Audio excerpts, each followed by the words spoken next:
అందరికీ good morning, శుభోదయం. Welcome back to my YouTube channel. Kesamudram అనుమానాస్పద స్థితిలో వ్యక్తి మృతి. మహబూబాబాద్ జిల్లా కేసముద్రం మండలం బేర్వాడ శివారు బోడమచ్చ తండేలో మంగళవారం బొక్కె వీరన్న అనుమానాస్పద స్థితిలో మృతి చెందాడు. పొలంలో హత్య చేసి శవాన్ని రోడ్డుపై పడేశారని కుటుంబ సభ్యులు ఆరోపిస్తున్నారు. పొలంలో వరి కొయ్యలకు రక్తం మరకలు ఉన్నాయని, హత్య చేసి రోడ్డు ప్రమాదంగా చిత్రీకరించే ప్రయత్నం జరిగిందని వారు తెలిపారు. ఘటనలో స్థలానికి చేరుకున్న పోలీసులు దర్యాప్తు చేపట్టారు.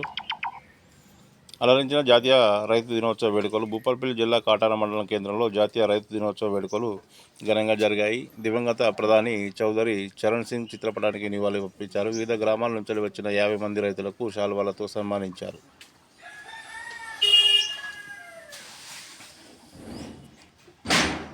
ఇంకా ఉద్యోగులు పూర్తి వివరాలు జనవరి 26లోగా అందించాలి. సీఎం రేవంత్ రెడ్డి కీలక ఆదేశాలను జారీ చేశారు. ప్రతి కార్యదర్శి వారి శాఖల్లో ఉన్న రెగ్యులర్, అవుట్సోర్సింగ్, కాంట్రాక్ట్ ఉద్యోగులకు సంబంధించి పూర్తి వివరాలు జనవరి 26లోగా సిఎస్కు అందించాలన్నారు. అవుట్సోర్సింగ్ ఉద్యోగులకు అందాల్సిన జీతాలు, ఈపీఎఫ్, ఈఎస్ఐ సదుపాయాలు అందుతున్నాయా లేదో సంబంధిత శాఖలు హెచ్ఓడీలు వెరిఫై చేయాలని చెప్పారు. జనవరి 26లోపు అద్దె భవనాల్లో ఉన్న ప్రభుత్వ కార్యాలయాలను ఖాళీ చేసి ప్రభుత్వ భవనాల్లోకి మార్చాలని ఆదేశించారు.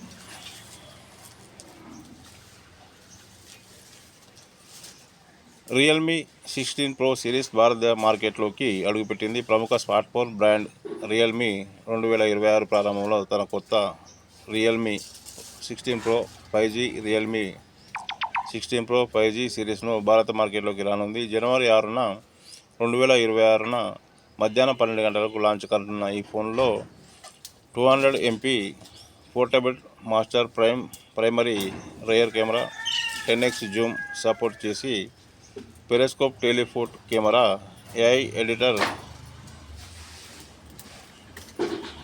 జెమినీ 2.0 వంటి ఫీచర్లు ఉంటాయి. మాస్టర్ గోల్డ్ పలు రంగుల్లో లభిస్తాయని చెప్పేసి తెలపడం జరిగింది. పిల్లల తర్వాత భార్యాభర్తల బంధం దృఢం. నిపుణుల సూచనలు. పిల్లలు పుట్టిన తర్వాత భార్యాభర్తల మధ్య ప్రేమ తగ్గుతుందనే భావనతో నిపుణులు ఖండిస్తున్నారు. పిల్లల సంరక్షణతో పాటు దంపతులు ఒకరికొకరు ప్రేమగా మాట్లాడుకోవడం, సమయం గడపడం, బాధ్యతలను పంచుకోవడం, ఇష్టమైన పనులు చేయడం ద్వారా వారి అనుబంధాన్ని మరింత దృఢం చేసుకోవచ్చని సూచిస్తున్నారు.